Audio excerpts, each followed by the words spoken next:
So I want to recap, first and foremost, the higher jhanas, what are known as the ayatanas, or commonly known as the arupa jhanas.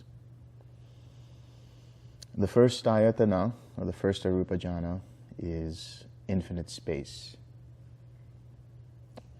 So at this point in the meditation, somebody has felt like the loving kindness has expanded, the contact with the body has diminished, and it feels like the loving kindness has moved up and outward sometimes. And so at this point, I will give you further instructions, and in those instructions, there will be the radiating of loving kindness in different directions. So as we know, the limits of loving kindness reach up to the fourth jhana. And in the case of the fifth jhana, or the arupa jhana of infinite space, compassion is in tandem with it. So at this point you feel boundless spaciousness.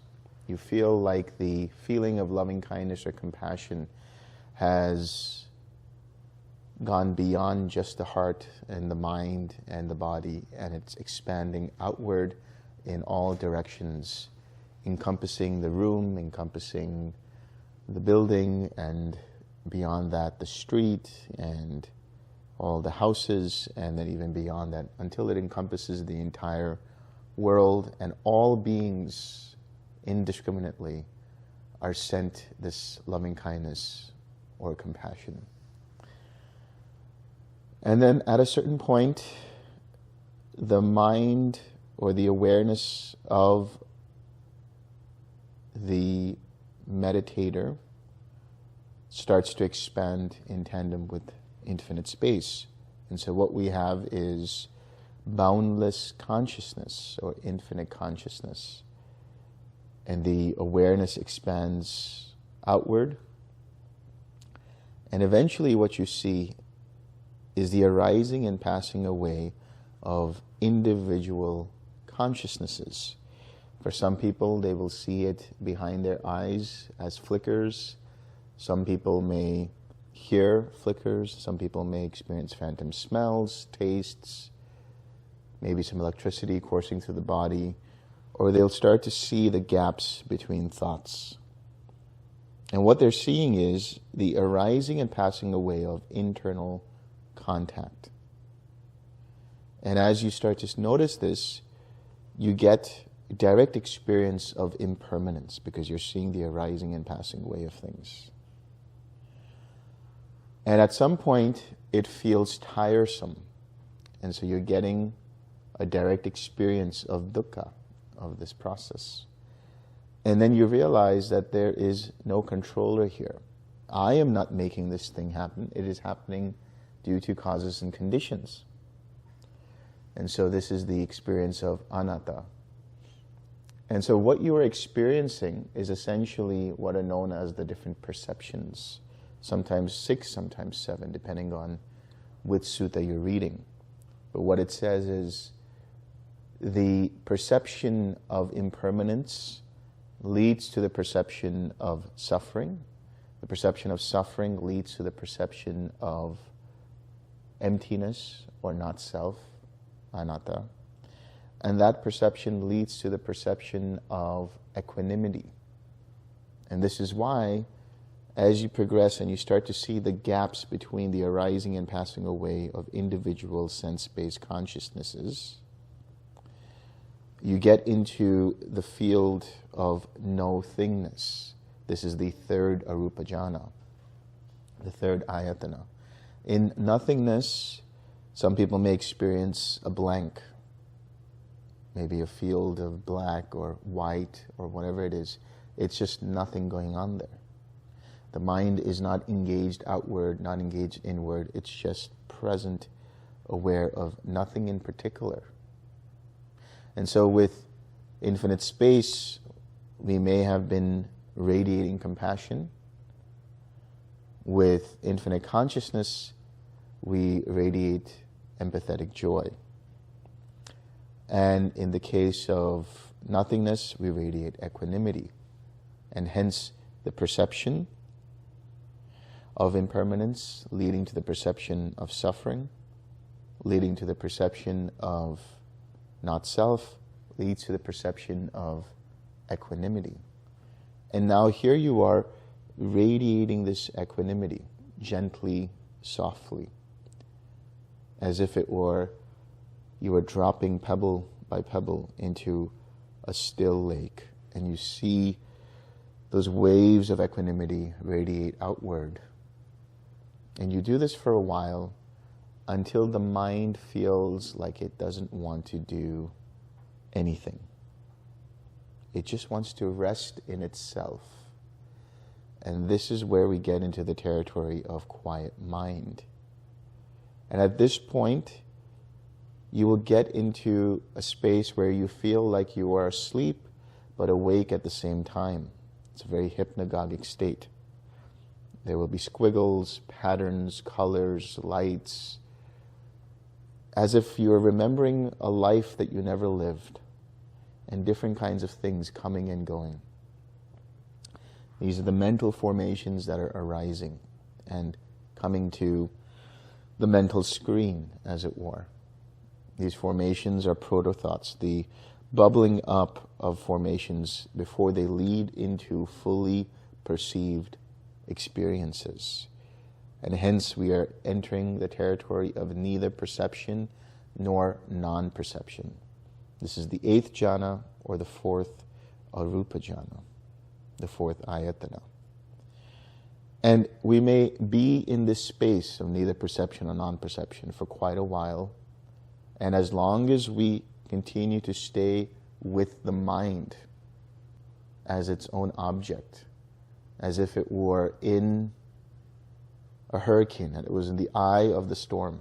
There are images and patterns and things coming and going, flotsam and jetsam, of all kinds of things. But the mind remains with itself.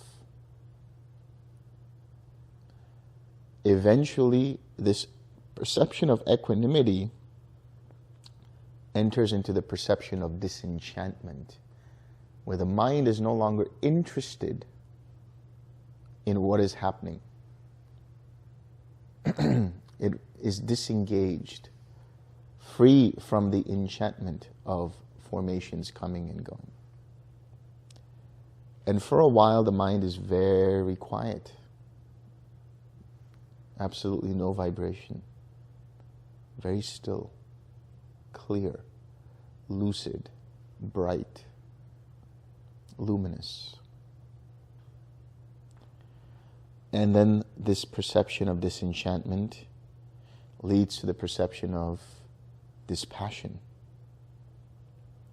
And there may come a point where even the mind, the borders of the mind feel a little tense.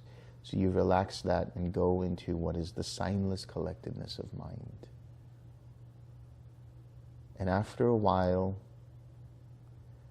because the mind has that disenchantment, perceives that dispassion, and there is no formation that the mind clings to. Just as I was using the analogy yesterday where you point your flashlight up into the sky, out into space, and it lands on nothing. This awareness lands on nothing. And eventually the batteries of the flashlight run out. So the formation, the attention, not giving any energy to any formations coming up because it's dispassionate. It shuts off. It ceases. And this is known as a cessation of perception and feeling. And when the mind emerges, it has made contact with Nibbana and experiences great relief and joy. And so this is how the process works when we get into the higher jhanas. From infinite space, in tandem to that compassion, to infinite consciousness, in tandem to that empathetic joy, which leads to nothingness, in tandem to that equanimity, which leads to neither perception nor non-perception, with mind watching mind, until it gets quieter, gentler, softer, with less and less formations arising, and there is cessation.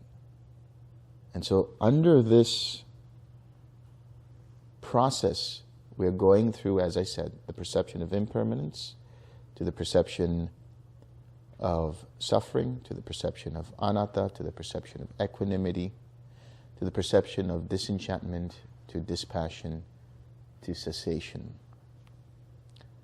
And this is how the mind is liberated. So, with that understanding in mind, we are now going to look at the mechanics of liberation. We're going to look at the backbone of liberation. What are the causes and conditions for the mind to experience total liberation? And I'm going to be referring to the Upanisa Sutta. This is Samyutta Nikaya 12.23, the Upanisa Sutta. And in there, the Buddha starts in the reverse order. He begins with talking about liberation. In fact, he begins with talking about the knowledge that the mind is liberated. There is the knowledge that the mind is freed from the asavas, the taints. What are the three taints? The taint of sensual craving, the taint of being, and the taint of ignorance. When the mind is free of this, it knows that it's free of this. And that is known as the knowledge of the destruction of the taints. And when does this happen? The Buddha says this happens when the mind sees the arising and passing away of the five aggregates. He knows form is such, feeling is such, perception is such, formations are such, awareness or consciousness is such. What do we mean by that? He is looking into the emptiness of each of the five aggregates. The realization that this is not me, this is not mine, this is not myself. What is liberation? Liberation is the realization of the emptiness of the illusory self. The realization that what we think we are is not it. The realization of the illusion of birth and death in relation to a self. The complete disengagement from that. And this is what is known as vimutti, or vimukti in Sanskrit, which translates to liberation, freedom. There's the panya vimutti and the cheto vimutti. Panya vimutti is the liberation by wisdom. Cheto vimutti is the liberation of the mind-heart. Freedom of mind, as one would call it. And it is, what does it mean to be liberated? Why are we using that word liberated? Why are we using the word to be free? What are we being liberated from? You see, the thing is, in ancient India, it was quite common to understand this process of rebirth. For the majority of the population, there was, okay, this is one life. I had a life before this, and I may have a life after this. Right? This process of rebirth. And this process of rebirth is instigated by karma. Due to certain actions, they lead to certain consequences, and the fruit of which can lead to another life. And if you've been in samsara long enough, it feels like a prison. doing the same thing over and over again, expecting a different result. This is rebirth. And even if we were not to look into rebirth from lifetime to lifetime, if we understood rebirth as a process of repeating the same kinds of patterns, you may live here, but you may travel halfway around the world and decide to relocate there and live there. And yet somehow you find yourself in similar kinds of situations, with similar kinds of relationships, with similar kinds of experiences. Why? Because your mind has gone with you. And your mind, being unliberated, has certain causes and conditions that create the same kinds of patterns. And that is also a form of rebirth. So we are liberating ourselves, so to speak. We are liberating the mind from those patterns, from that rebirth. We are liberating the mind from having to come back in this cycle of suffering. So whether or not rebirth after life exists, what we are liberating from in this very life are the patterns, causes, and conditions that lead us to suffering. The word vimukti comes from the word mukti, or moksha. And that moksha comes from the word muchyate in Sanskrit. Muchyate means that which drops. It's like when the fruit on the tree is ripe enough, it drops. It's liberated from the rest of the tree. That's what the mind is. It ripens enough to be liberated from the tree of samsara.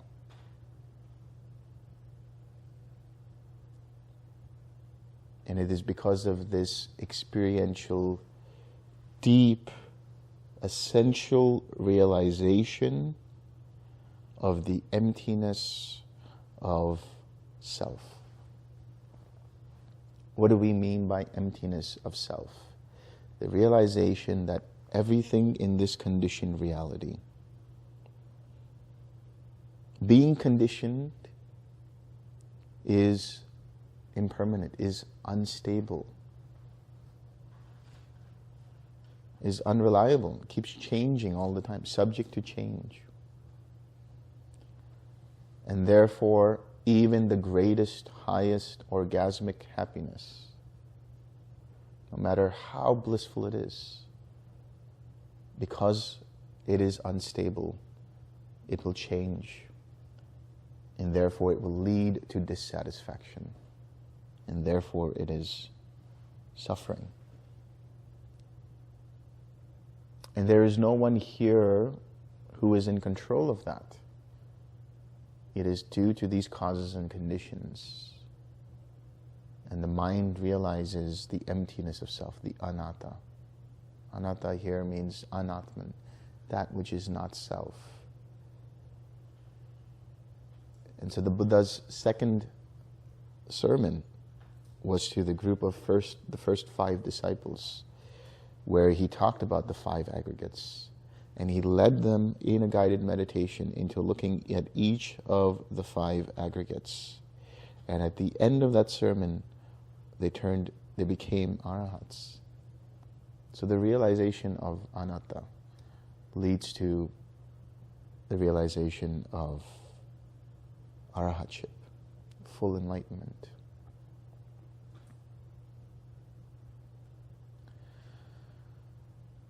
So this vimutti is dependent on something. What is it dependent upon? So we have the knowledge of liberation, which is dependent upon the liberation. This liberation is dependent upon dispassion. What is dispassion? The word dispassion comes from the Pali viraga, or in Sanskrit vairagya, which is detachment. The mind is free of all attachments.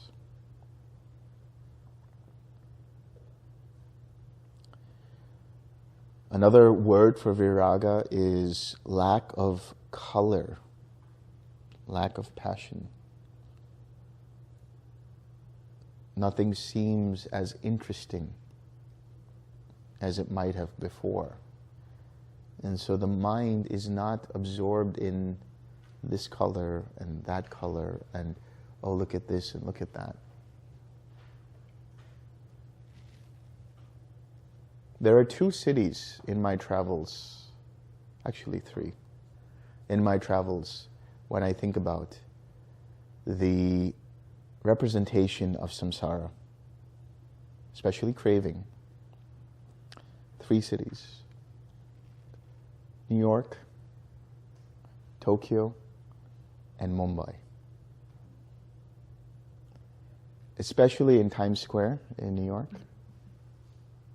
it is just billboards everywhere, digital billboards with so many beautiful colors, so many different kinds of people there, There's people trying to sell you tickets and trying to get you to take photographs with them, and there's just traffic everywhere, noise everywhere, and all of these advertisements trying to pull you in. Same as some places in Tokyo, and definitely the same in Mumbai. And that is samsara. So many colors, so many sounds, so many different tastes, so many restaurants to go to, so many different foods to try, so many different fragrances, to experience. This perfume and that cologne and these flowers and so many things. Beautiful clothes and fabrics to feel. Going to some high society places and bringing up high philosophy of this and that and intellectualizing and all of these things. Thinking about or commenting about, this is how the economy is now. What do you think is going to happen next week? What do you think the price of this stock is going to be? What's the highest Bitcoin can reach tomorrow? Right? All of these are different sense experiences, and there's color to them. There's vibration to them. There's a radiance that is fuzzy to the senses, to them. And dispassion is able to cut through that. Dispassion isn't only about being uninterested, or even if you have an interest, which is to say, to be in the world but not of it. To have that dispassion, to be able to be collected even in the middle of Times Square, is dispassion. All kinds of formations and neon colors and sounds, beautiful fragrances, and all of this stuff is there. But the mind with dispassion cuts right through it. It sees right through it. That is true dispassion. So in your own mind, when you are meditating and you see all of these different patterns and maybe past lives and ideas and insights. Oh, maybe I should do this, or maybe I should do that. You get an idea for a new book. You get an idea for, how about if I were to do this? All of these things. But dispassion is like, that's to one side. I'm quite content where I am. So this passion is dependent upon something known as disenchantment. Nibbana, in Pali, Nibbana. This enchantment basically means being free from the ensnarements of experience.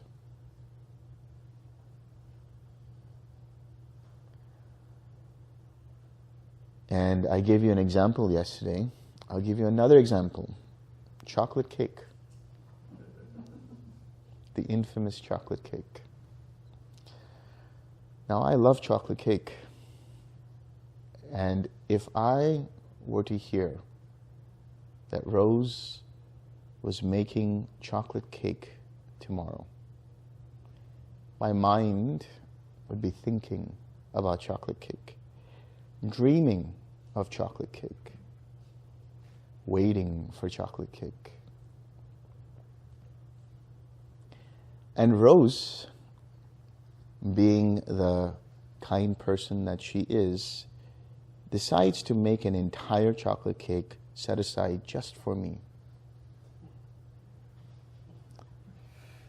And so she slices one piece and offers it to me, and I eat it, and I relish it, and I love it, and I enjoy it. Oh my goodness, what amazing flavor of chocolate cake.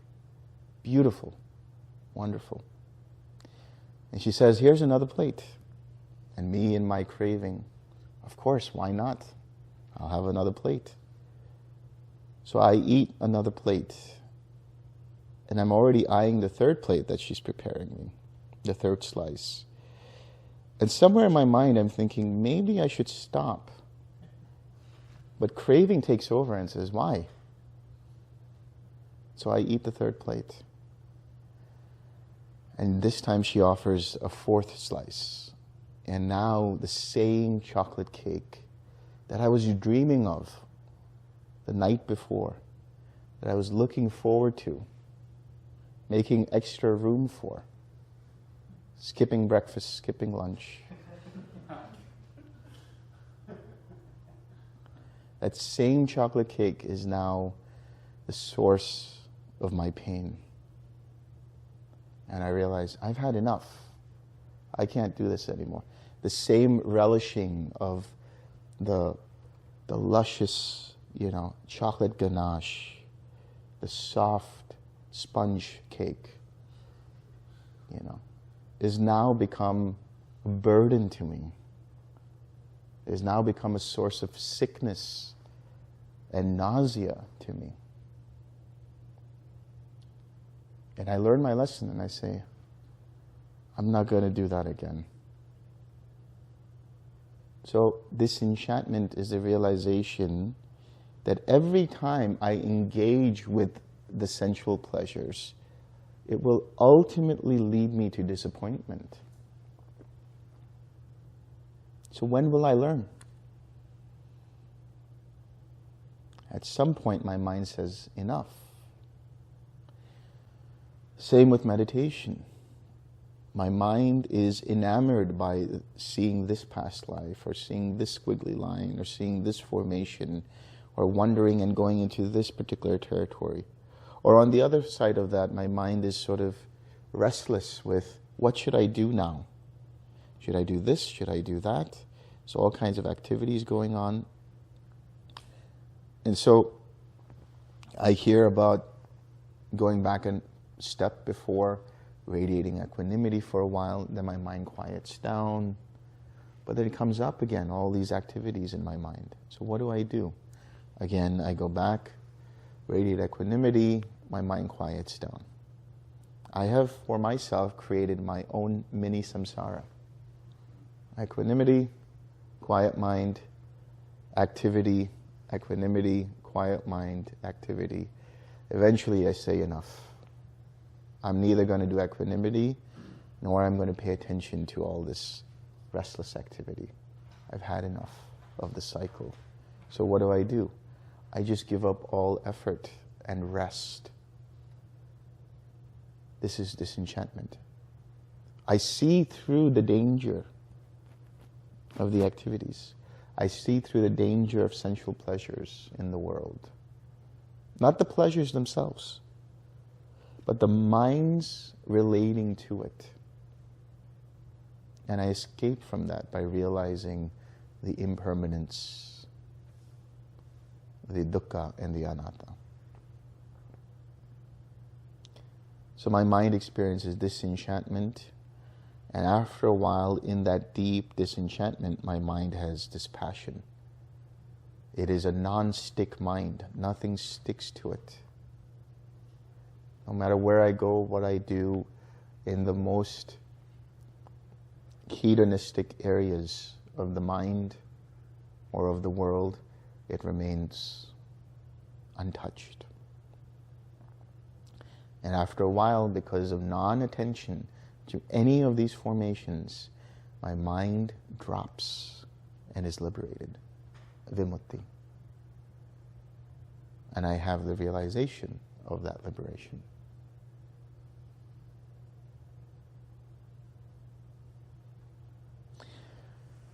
Now, this disenchantment is dependent on something known in Pali as Yata Bhuta Jnana Dasanam. It's a mouthful. Yata Bhuta Jnana Dasanam. Yata Bhuta means reality as it is. Jnana is knowledge. Dasanam is vision. The knowledge and vision of things as they actually are. This is happening in infinite consciousness.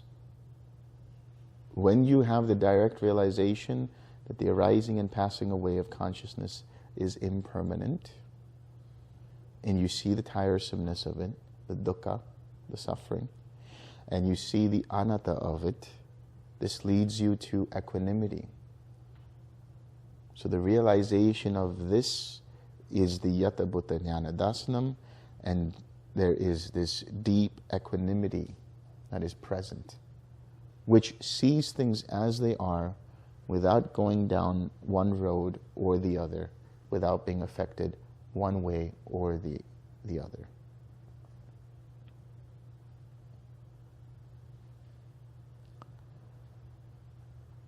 And so once I start to see that, my mind naturally experiences disenchantment. My mind naturally disengages from all of the different formations in the mind. And eventually it has the strength of dispassion, like that non-stick mind, and then experiences liberation. This knowledge and vision of things as they actually are is dependent upon samadhi. Samadhi is collectedness. Sama means same, sama. Dhi, which is the short form of buddhi, which means the mind. Even-mindedness, where the attention is non-dispersed. It's collected around an object. This is strongest at the fourth jhana, where the mindfulness is extremely sharp, extremely clear, and unwavering.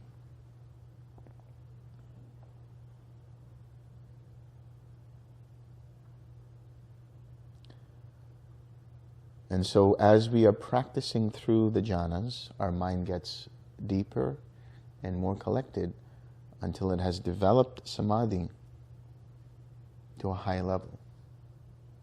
When we have that samadhi, then only is our mind able to penetrate into the deeper recesses of our mind, into the deeper layers of our mind, to start to see how formations create this suffering. Starting to see the conditioned reality of our mind.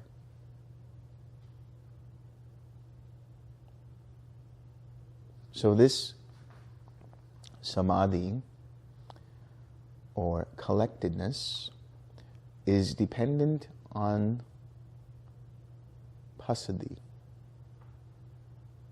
which is tranquility, relaxation.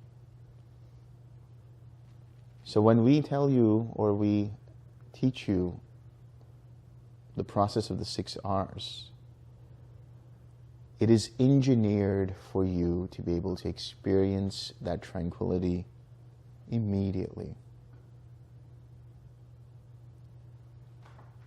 And that tranquility can be felt as relief in the body, can be felt as spaciousness in the mind. It can be felt as this cloudless kind of sky in the mind, free of any conditions. And so the Buddha instructs the meditators to consciously tranquilize the formations. And this is what we do when we do the 6 R's. Right? This tranquility is dependent upon sukha, comfort. Sometimes it's the other way around. The sukha is dependent upon the tranquility. So this comfort that we're talking about, sukha, it's comfort in the body, it's steadiness in the body, which leads to comfort and steadiness in the mind.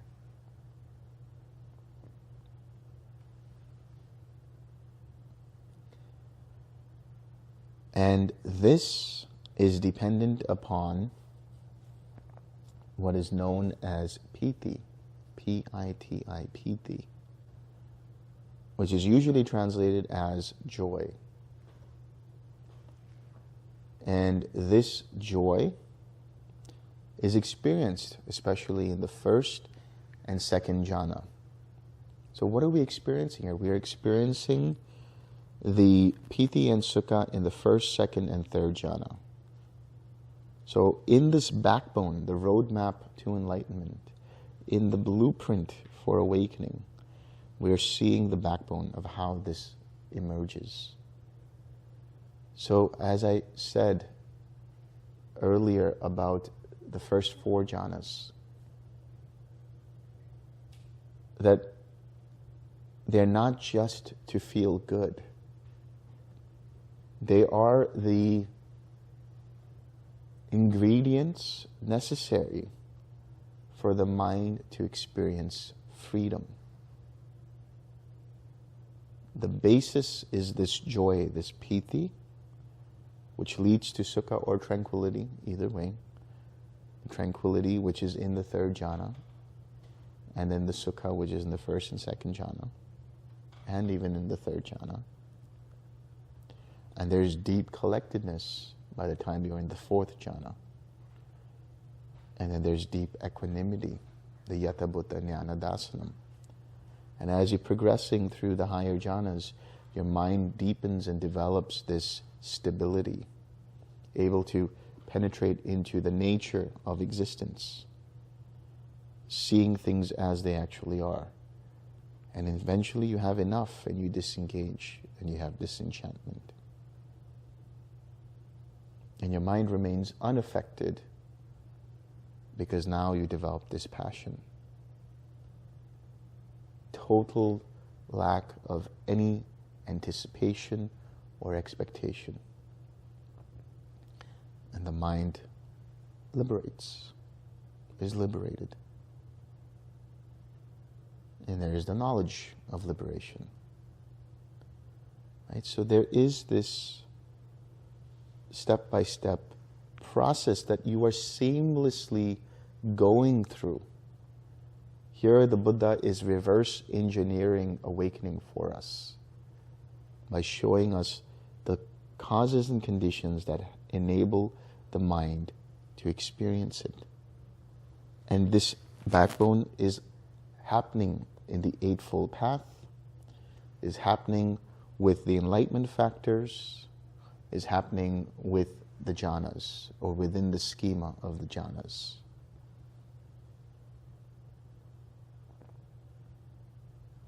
So what is this joy dependent upon? This joy is dependent upon something known as pamoja. Pamoja is generally translated as gladness, but it is a sense of relief, and sometimes, so I've talked about Samyutta Nikaya 12.23, the Upanisa Sutta, which we are talking from right now. But there are its correlates in the Anguttara Nikaya, in 10.1, 10.2, 10.3, 10.4, 10.5. And in there, the Buddha refers to that as something known as non-regret. Why? Because you keep the precepts. Your mind doesn't have any underlying guilt about anything.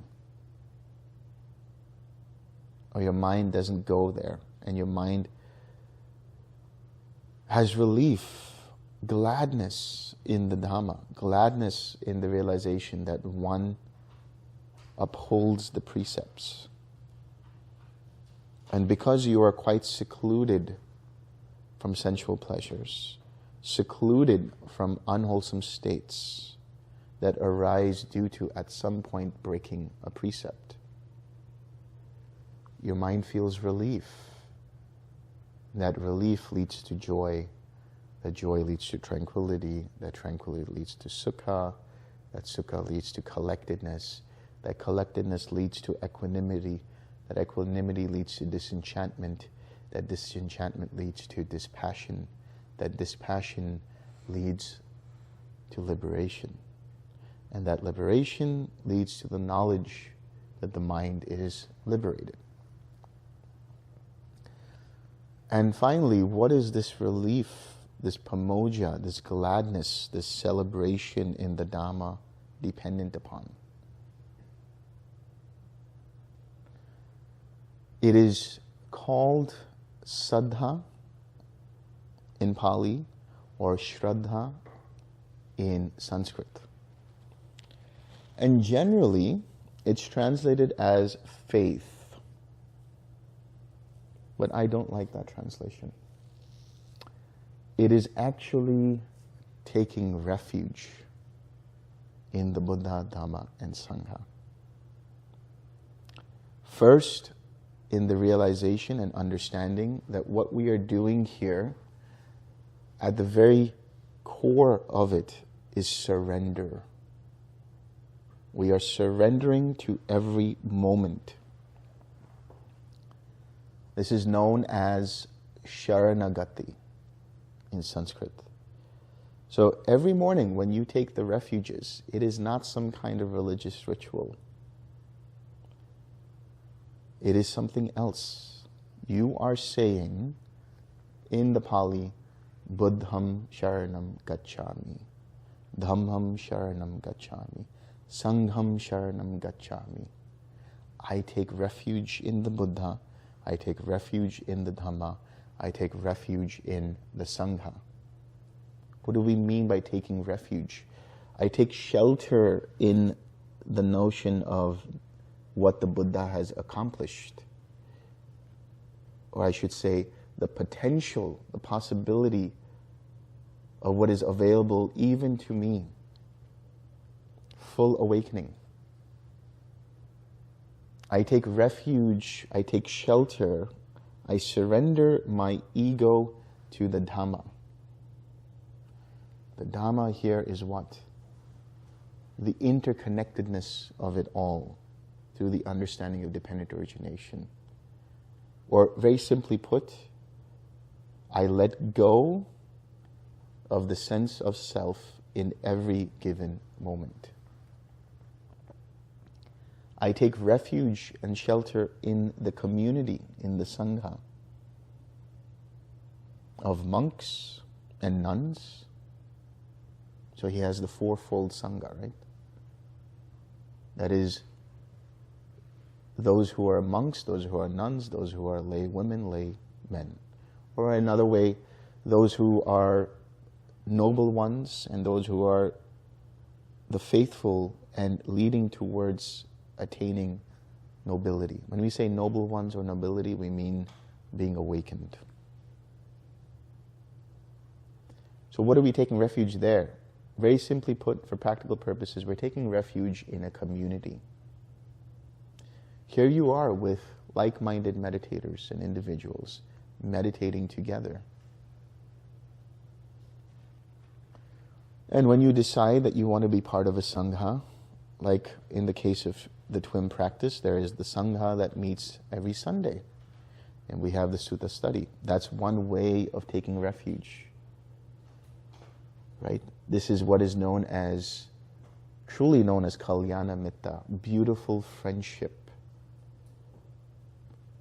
The Buddha said the entire path is this beautiful friendship. Because we have our friends to hold us accountable to whether or not we are actually practicing, and vice versa. We have our friends in the community with whom we can discuss the Dhamma, in which we can clear our misunderstandings and doubts of the Dhamma for each other. So this is what is known as faith. Now, what happens? This faith leads to the gladness in the Dhamma, or the relief. Thereby, when I am meditating, I experience the joy in the first and second jhana. From that joy, I have Sukha and tranquility, or comfort and tranquility. From that, I have a mind that is collected. From that collectedness, my mind is able to deeply perceive things as they actually are. And I have strong equanimity. As a result of this equanimity, my mind disengages, has disenchantment, and remains unaffected, has dispassion. And when there are no expectations, my mind drops into cessation and has tasted liberation. And my mind knows something happened. And I may have to repeat that process a couple of times, a few times, until I attain full awakening. But this time what happens is that faith is now experiential in nature. I have what is known as experiential conviction, because I have seen for myself how this path works and where it takes me.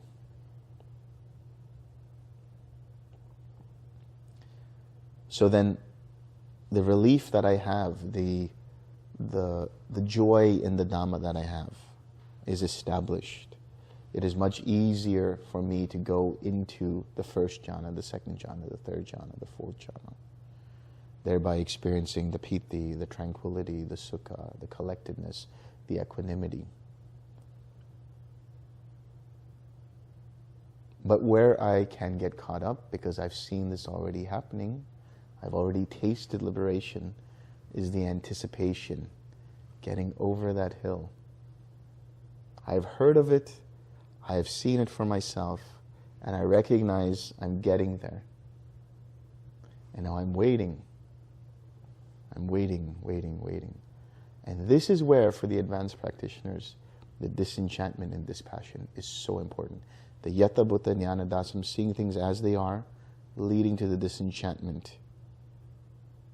Disengaging. Remember, it's as simple as this. Going back a step. Radiating equanimity. Seeing the mind settle down. Eventually your mind gets disengaged, disenchanted, and remains unaffected. And again you experience another taste of liberation, or maybe total liberation altogether, and thereby experiencing the knowledge of that liberation. This is what is known as transcendental dependent origination. This is what is actually the path, said differently. It incorporates all of the 37 requisites for enlightenment in this process. The Eightfold Path, the four foundations of mindfulness, the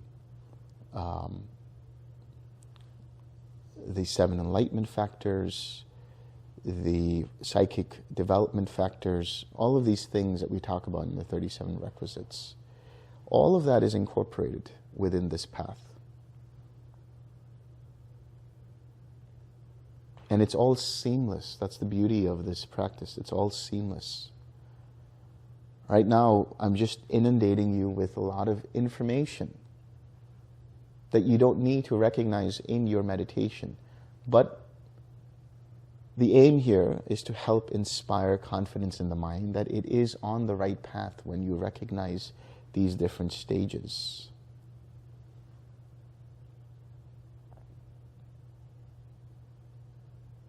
So I'll stop here and open it up for questions. Yes?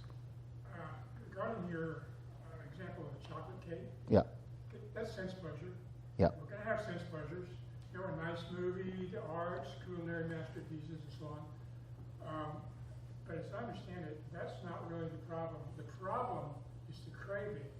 And if you understand that, then you can stop at one piece and it's totally okay. That's right. That's exactly it. This actually, you find credence in the Sutta Anguttara Nikaya 6.63, which is the penetrative discourse. There the Buddha actually says, the beautiful things of the world remain just as they are, but it is the craving, the intention rooted in craving, that imprisons us.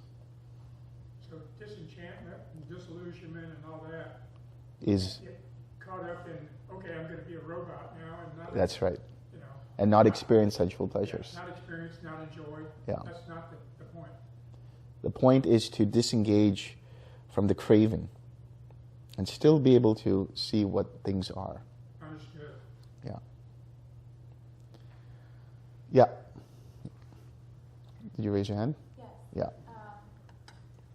So is developing like dispassion towards meditation itself, in terms of like, not having expectations and things like that? Not having what you said? So is developing dispassion towards meditation itself, in terms of like not having expectations? Mm-hmm. Is it only a matter of time and like repetition practice? Is it the only thing? That's right. Yeah. Yeah. What happened? I try to understand. There's a point in the jhana, everything stops, Mm-hmm. and I can make them move. Mm-hmm. I can make them slow down. What is that? Is this the delusion? Is that delusion, you said? No. Yeah, because everything is rising that way, and all of a sudden it stops and say, well, slow down. How to slow down? Yeah. And then there's gaps. Yes. That's the nothingness. That nothingness is the gap between the arising and passing away. But the mind can give orders, either slow down, slowly, stop, don't move, and everything stops. That's great.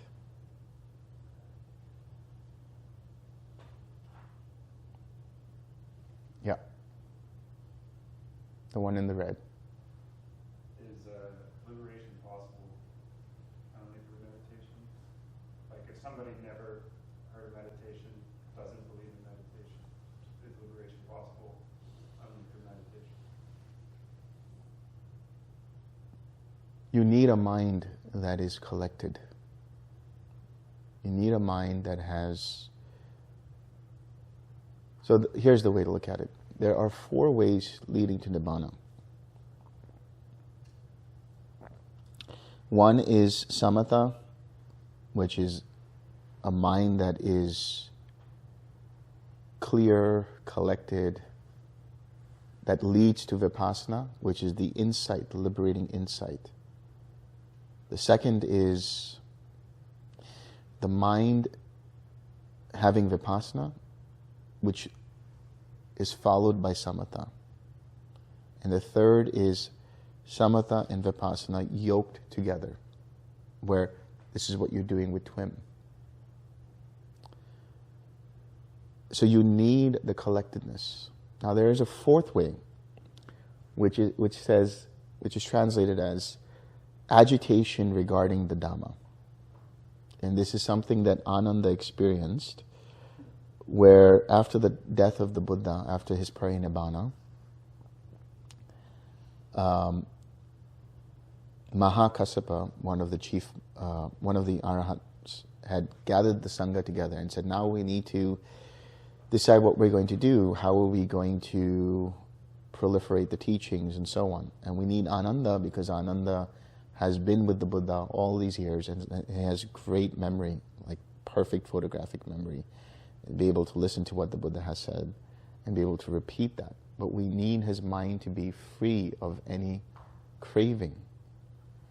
And so he asks Ananda to get full awakening before you join the council. So Ananda is agitated about this. He says, how am I going to do this? How am I going to do this? And finally he's walking up and down, up and down. And he gives up, right? And this is the lesson here for us. We get agitated in the meditation. When is it going to happen? When is it going to happen? And finally we just give up. And it's said that before his head touched the pillow, he attained full awakening. So I'm saying this just to point to one thing, which is you need a mind that is collected, that is in samadhi. And this is what we're doing with the practice of meditation. Yes?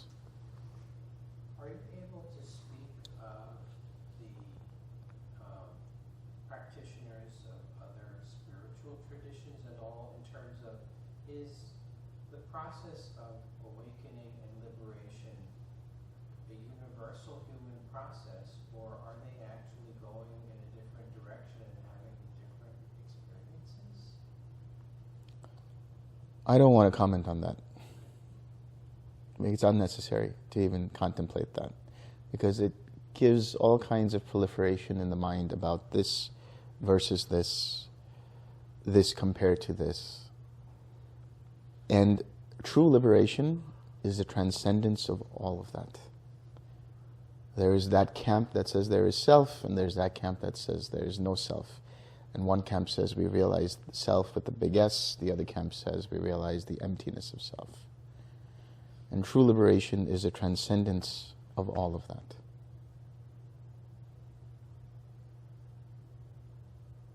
Yeah. Can any mind become collected? Not every mind. Okay. I was just wondering, I work in mental health. Yeah. With different psychiatric Yeah. patients.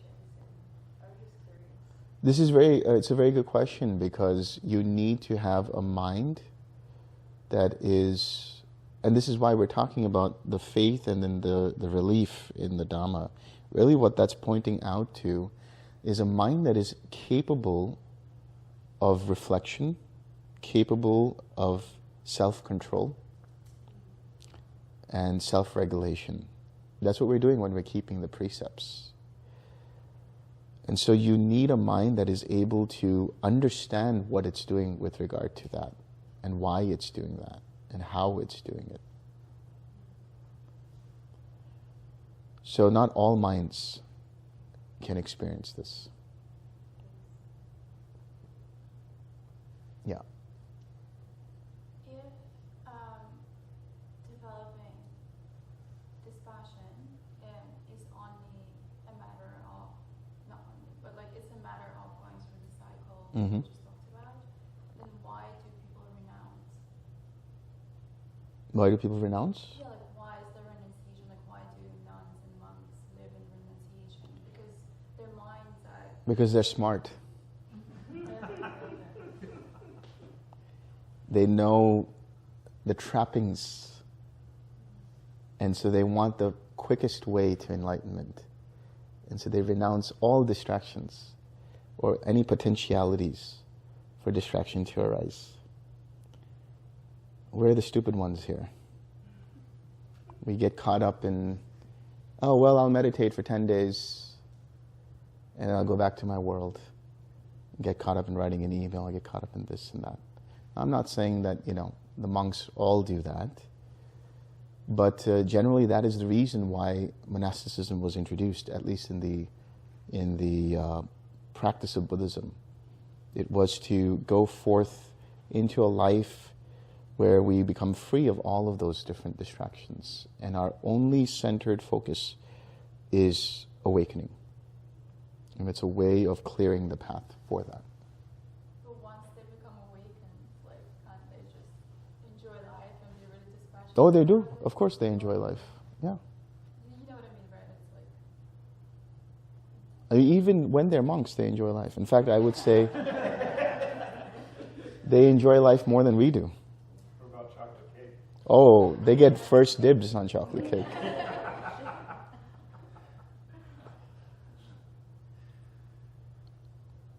But I want to also point out another thing.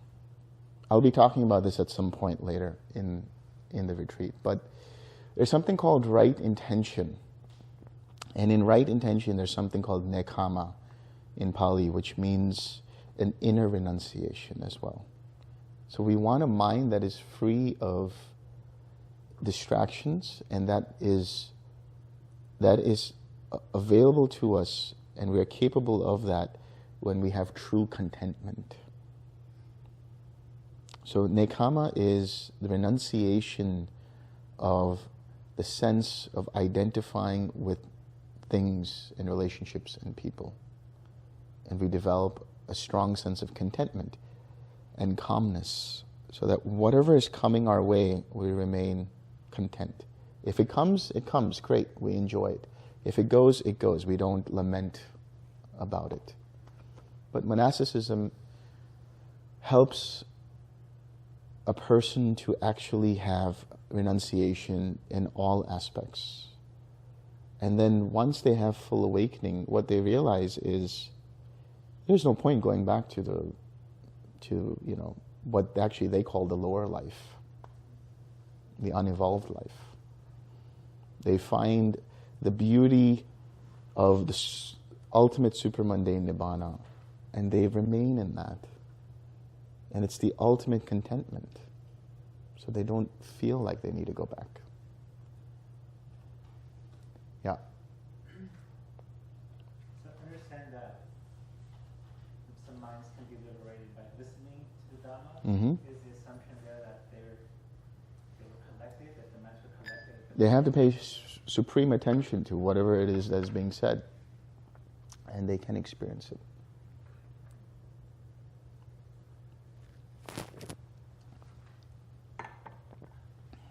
There was a question in the back. Yeah, people that are living the monastic life, is it in the back of their head that the goal is, okay, I achieve awakening, I will then try to share that and promote that and get more people on board? No, not exactly. The goal of monasticism is not to evangelize. The idea here is the Buddha set up a merit economy. What he did was he said that the monks are not to cook their own food, they're not to earn money, they're not to do all of these things. Their life is dependent upon the good graces of others, namely the lay people. So it was the duty, or it is the duty of monks to go out into the village in alms round, receive food. And so what they're doing there is they're giving the opportunity for lay people to experience merit by expressing their generosity. And the lay people in return receive the teachings and guidance that they might need for their life, for their practice, and so on. So there is a kind of exchange. That is always happening with the alms. That's usually what is happening. Sorry. At least when you read in the suttas, this is what happens. You'll always often hear the Buddha was invited for lunch the next day, or a group of monks and so on. And they go there and they have their lunch, and then the Buddha inspires them with the Dhamma talk. So they're not really concerned about who joins the order or who doesn't join the order and things like that. They're more concerned about just doing their practice. And for survival and for making, and they're not concerned with survival, but they're concerned about making sure that they have an unhindered life for the practice of attaining Nibbana, and that there are 4 requisites that they all have, all humans have. These 4 requisites are food, clothing, shelter, and medicines. And so the lay people, out of their generosity, offer this to the monastics. And they receive merit because of this. This is the understanding. Yeah. Correct me if I'm wrong, but I was under the impression that at some point Buddha said that only monastics can become fully enlightened. And if that is the case, why is that? This is a misunderstanding. What he said is, once one becomes fully awakened, they must join a monastic order because that's how they will continue to survive in life. That makes sense. Yeah. Thanks. Yes. You've spoken of coaching even advanced students in the higher accomplishments with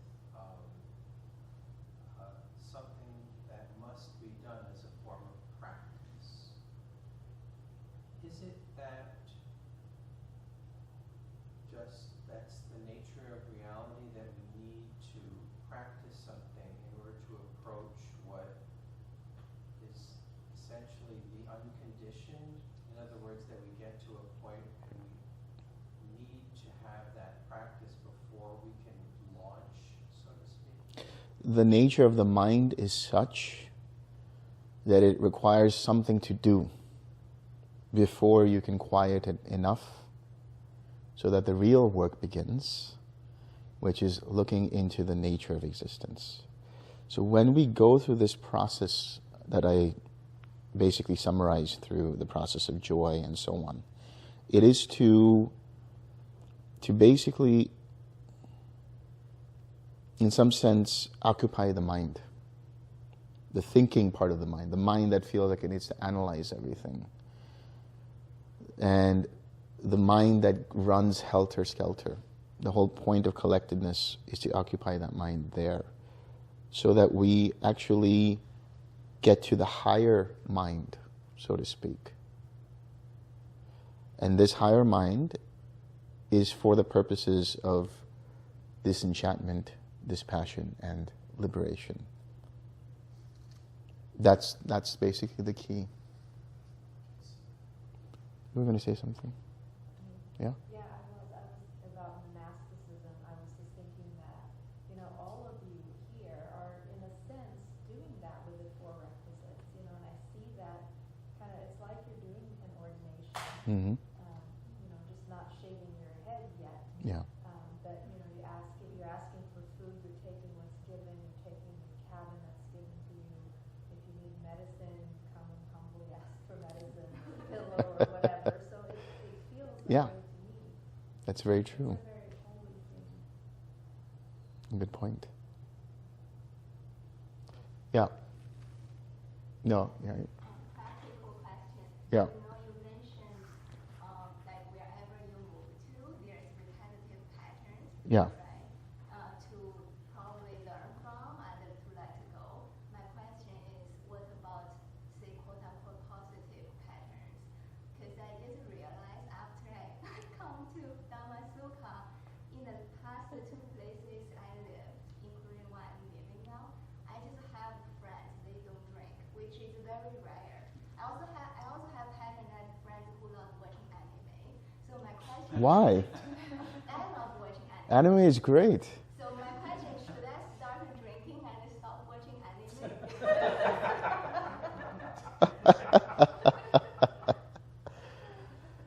When it comes to the positive repetitions or the patterns you're talking about, it's great to have that. That's important. That's the way the path is developed.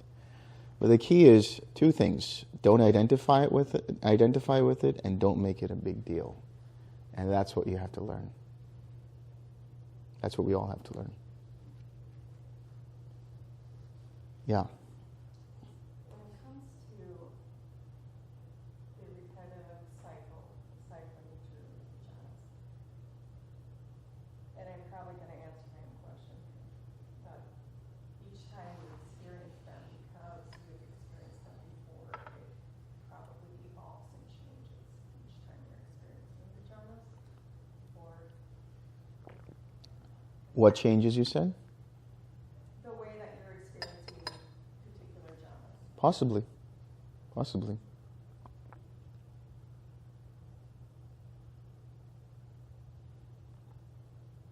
Okay, let's share some merit. May suffering ones be suffering free, and the fear-struck fearless be. May the grieving shed all grief, and may all beings find relief. May all beings share this merit that we have thus acquired for the acquisition of all kinds of happiness. May beings inhabiting space and earth, devas and nagas of mighty power, share this merit of ours. May they long protect the Buddha's dispensation. Sadhu, sadhu, sadhu.